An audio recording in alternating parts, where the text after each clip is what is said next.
Hello guys, welcome back to the tutorial. Last tutorial में हमने देखा कि बेसिक पीएचपी क्या होता है और उसको हम कैसे रन कर सकते हैं अपने सिस्टम पे। उसके लिए हमने इंस्टॉल किया था जैम्प, जो कि एक सॉफ्टवेयर है। उसमें आप देखेंगे तो काफ़ी सारी चीज़ें रहती हैं। हमारे लिए यहाँ पे यूज़फुल था जैम्प का MySQL plus Apache server run करने के लिए, एग्जीक्यूट करने के लिए काम आता है। माइस्क्यूएल जो रहता है वो जो भी डेटाबेस ऑपरेशंस रहते हैं उसके लिए हम यूज़ कर सकते हैं। तो जैम्प के थ्रू क्या रहता है कि हम इसको इजीली अपने सिस्टम पे स्क्रिप्ट रन कर सकते हैं।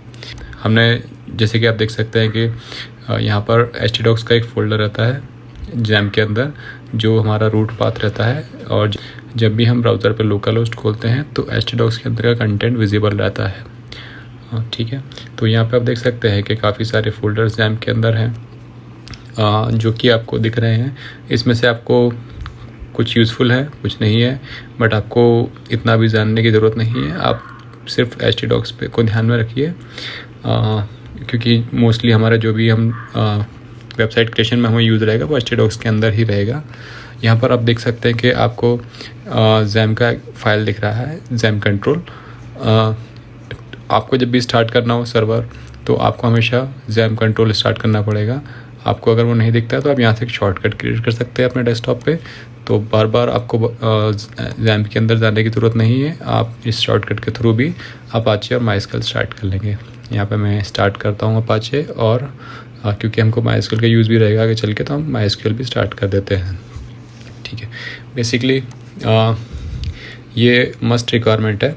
अगर हम स्टार्ट नहीं करेंगे तो हमारा लोकल पे कोड एग्जीक्यूट नहीं होगा। जब भी मैं लोकल होस्ट डालूंगा अपने ब्राउज़र में तो मुझे जैम्प के अंदर का जो htdocs है, htdocs के अंदर जो मेन उसका डैशबोर्ड का फोल्डर है वो एक्सेस होता है बेसिकली। तो ये डिफ़ॉल्ट सेटिंग है और ये डिफ़ॉल्ट सेटिंग हमेशा ओपन होगी। लास्ट टाइम हमने, अगर आपको याद हो तो, एक प्रोजेक्ट्स करके फ़ोल्डर बनाया था और उसके अंदर एक test.php फाइल बनाई थी जिसमें हमने कुछ PHP का कोड लिखा था फॉर से हेलो। ठीक है, तो आज हम एक नया फ़ोल्डर बनाएंगे। आप चाहे तो कुछ भी उसका नाम दे सकते हैं। ये हमारा प्रोजेक्ट रहेगा, सेकंड प्रोजेक्ट। तो जो भी आप चाहे नाम दे सकते हैं, माय प्रोजेक्ट या माय फर्स्ट प्रोजेक्ट, जो भी आपको सूटेबल लगता है। बस वो प्रोजेक्ट, वो नाम जो आप देख रहे हैं यहाँ पे अवेलेबल, इस डायरेक्टरी में अवेलेबल नहीं होना चाहिए। बाकी आप कोई भी नाम दे सकते हैं जो आपको लग रहा है। तो जब भी आप एग्जीक्यूट करना चाहेंगे अपना प्रोजेक्ट तो आपको फ़ोल्डर का नाम ब्राउज़र में डालना पड़ेगा, उसके बाद ही आप उस प्रोजेक्ट को एक्सेस कर सकते हैं। ओके, ठीक है, तो यहाँ पे मैं नाम देता हूँ फर्स्ट प्रोजेक्ट। ठीक है, इस फोल्डर पे जैसे ही हम इस फोल्डर पर राइट क्लिक करेंगे, यहाँ पे ऑप्शन आएगा ओपन विद कोड। तो हमें VS कोड में हमारा ये प्रोजेक्ट ओपन हो जाएगा।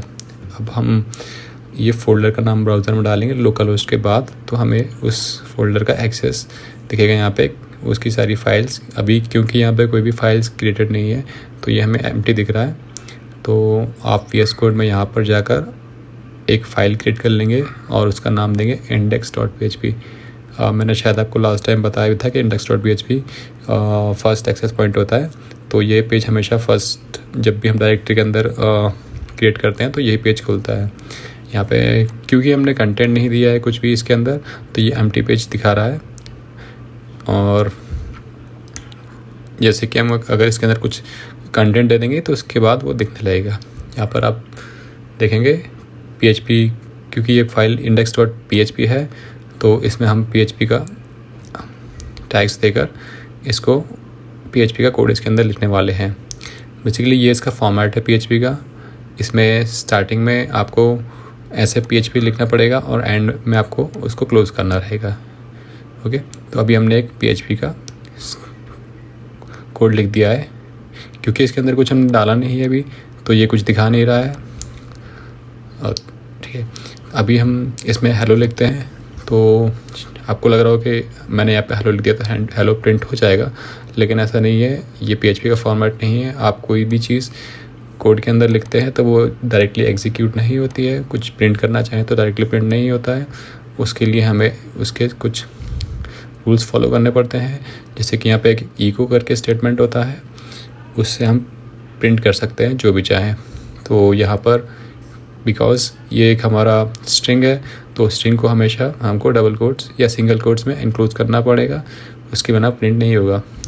तो जैसे कि आप देख सकते हैं मैंने यहाँ पे इको स्टेटमेंट यूज़ किया है प्रिंट करने के लिए हेलो वर्ल्ड। आप चाहें तो कुछ भी यहाँ पे लिख सकते हैं प्रिंट करने के लिए।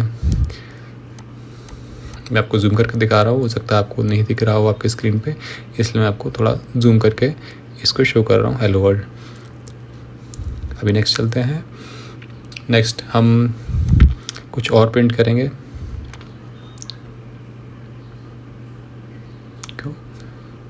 यहाँ पर मैं एक एक्सप्रेशन लिख रहा हूँ 1+4। तो इसको अगर हम प्रिंट करना चाहें तो ये भी प्रिंट हो जाएगा। यहाँ पे मैं पेज को रिफ्रेश करता हूँ, देखिए यहाँ पे हेलो वर्ल्ड, उसके बाद में 5 आ गया है। अब 5 यहाँ पे आया है क्योंकि ये कंटिन्यूस स्टेटमेंट है, इस पर हमने कुछ लाइन ब्रेक नहीं किया है, तो इसलिए 5 उसके साथ में ही आ रहा है बिना किसी स्पेस के। यहाँ पर बेसिकली आप अगर PHP की ट्यूटोरियल पढ़ने जाते हो तो आपको मेंशन रहेगा कि /n से आप नेक्स्ट लाइन में कर सकते हो किसी भी चीज़ को, बट ऐसा नहीं है यहाँ पर। क्योंकि हम PHP के अंदर कोड लिख रहे हैं तो वो एज एन HTML इसको ट्रीट कर रहा है, इसलिए ये /n में नहीं जाएगा, /n से नेक्स्ट लाइन में नहीं जाएगा।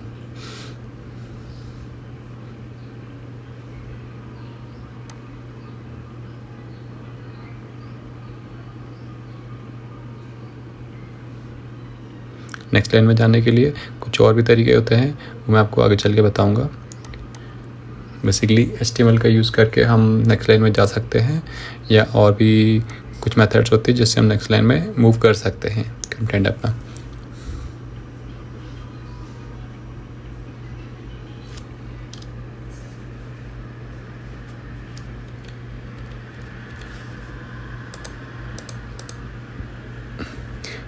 यहाँ पे क्योंकि नेक्स्ट लाइन यूज़ नहीं हो रहा है तो हम यहाँ से इसको कोड में से रिमूव कर देंगे और हम अपना कंटेंट चेंज करते हैं। योर आउटपुट इज़, अब यहाँ पे दूसरी चीज़ है, इको मल्टीपल स्टेटमेंट एग्जीक्यूट कर सकता है, इसलिए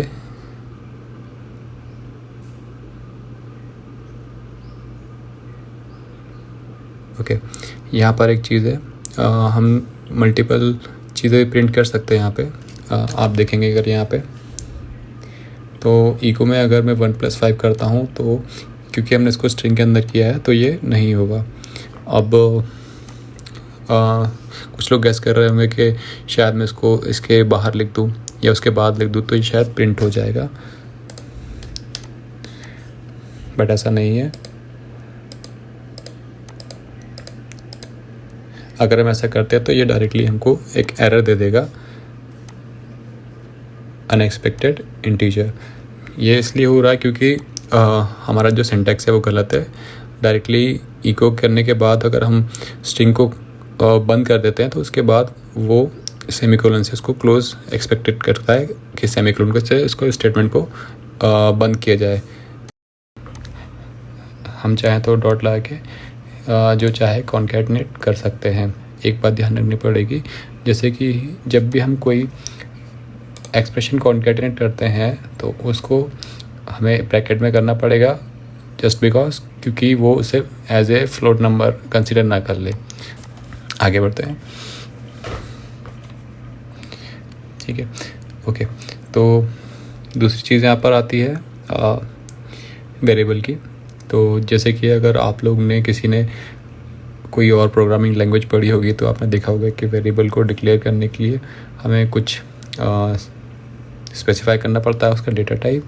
फॉर एग्जांपल वैर, इंट और फ्लोट, डबल एक्सेट्रा, काफ़ी सारे डेटा टाइप्स रहते हैं जिनको हमको बताना पड़ता है कि ये पर्टिकुलर कौन से टाइप का है। बट इन PHP ऐसा कुछ नहीं है। यहाँ पे ये हमें कुछ अलग से डिक्लेयर करने की ज़रूरत नहीं पड़ती है, ये सारे टाइप के वेरिएबल्स एक्सेप्ट करता है और बस आपको डिफ़ाइन करना है वो चीज़ डॉलर का यूज़ करके। यहाँ पर हम डॉलर ऐड करेंगे किसी भी वेरिएबल के आगे, तो वो वेरिएबल डिक्लेयर भी हो जाएगा और हम उसे डिफ़ाइन भी कर सकते हैं। यहाँ पर मैं वेरिएबल लेता हूँ $a और एक वेरिएबल लेता हूँ $p। अब इन वेरिएबल को मैं रिप्लेस कर देता हूँ अपने इंटीजर वैल्यू से जो मैंने आउटपुट के लिए यूज़ की थी। ये देखिए, ये जो सम है इसका दिख रहा है। और भी या मैं चेंज करके दिखाता हूँ वैल्यू, सो दैट डिफरेंस आपको समझ में आ जाए कि हाँ दैट दिस इज़ चेंजिंग। यहाँ पे मैं एक और वेरिएबल डिक्लेयर करता हूँ sum which is equals to $a plus $p। अब मैं अगर इस सम का यूज़ करना चाहूँ तो मैं कर सकता हूँ आउटपुट शो करने के लिए। यहाँ पर देखिए, यहाँ पर सम जो है शो कर रहा है। वैल्यू चेंज कर देता हूँ। इसी तरह सम के अलावा हम बाकी सारे ऑपरेशंस भी कर सकते हैं, जैसे कि सब्सट्रैक्शन, डिवीजन, मल्टीप्लिकेशन, जो भी बेसिक्स ऑपरेशंस होते हैं हम कर सकते हैं PHP में यूजिंग मल्टीपल वेरिएबल्स। तो कुछ एग्जांपल्स मैं आपको दे देता हूँ यहाँ पर सब्सट्रैक्शन का और डिवीजन का। बाकी आप ट्राई कर सकते हैं खुद से कि और कौन कौन से ऑप्शंस अवेलेबल हैं। मल्टीप्लिकेशंस, डिवीजन और जो भी बेसिक ऑपरेशंस होते हैं, मैथमेटिकल ऑपरेशंस, वो भी आप देख सकते हैं।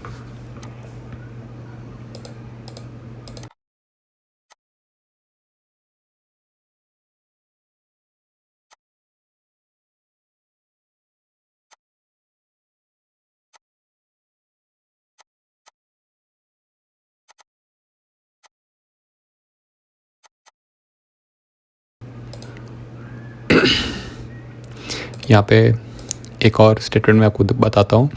इको के अलावा हम प्रिंट भी यूज़ कर सकते हैं। प्रिंट भी सेम फंक्शन करता है। प्रिंट भी कोई से डेटा को आप प्रिंट करने के लिए यूज़ कर सकते हैं। इको और प्रिंट में डिफरेंस बस इतना है कि इको में आप मल्टीपल आर्गुमेंट्स पास कर सकते हो, प्रिंट में आपको सिर्फ एक ही वेरिएबल पास करने का रहता है। आप उससे ज़्यादा वेरिएबल्स पास नहीं कर सकते हो, आर्गुमेंट्स पास नहीं कर सकते हो। तो ये एक मेजर डिफरेंस है प्रिंट और इको में।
ओके, तो ये हमारे बेसिक ऑपरेशंस मैंने आपको बताया एक PHP कोड के अंदर। यहाँ पे आपको एक चीज़ और बताता हूँ। यहाँ पर आप देखेंगे मैंने एक H1 टैग ऐड किया है और उसके अंदर मैं कुछ कंटेंट लिखूँगा।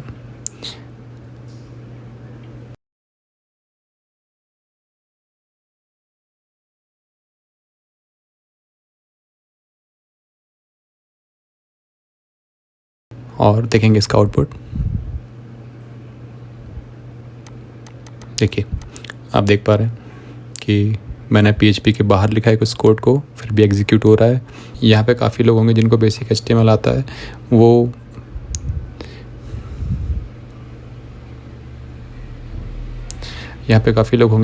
बेसिक HTML आता है, वो उनको पता होगा ये कैसे एग्जीक्यूट हो रहा है, कैसे चल रहा है। उनको नॉलेज है कि ये HTML कैसे चलता है और यहाँ पे कैसे हम इस स्ट्रिंग को प्रिंट कर पा रहे हैं, उसको बताने के लिए आपको नेक्स्ट ट्यूटोरियल देखना पड़ेगा। मैं सब कुछ एक्सप्लेन करूँगा नेक्स्ट ट्यूटोरियल में कि कैसे HTML टैग्स PHP के अंदर यूज़ कर सकते हैं हम, और क्या यूज़ रहते हैं HTML के, कौन कौन से बेसिक टैग्स रहते हैं, और कैसे हम उनका यूज़ करके एक बेसिक वेबसाइट बना सकते हैं। इस ट्यूटोरियल में इतना ही। Thank you for watching.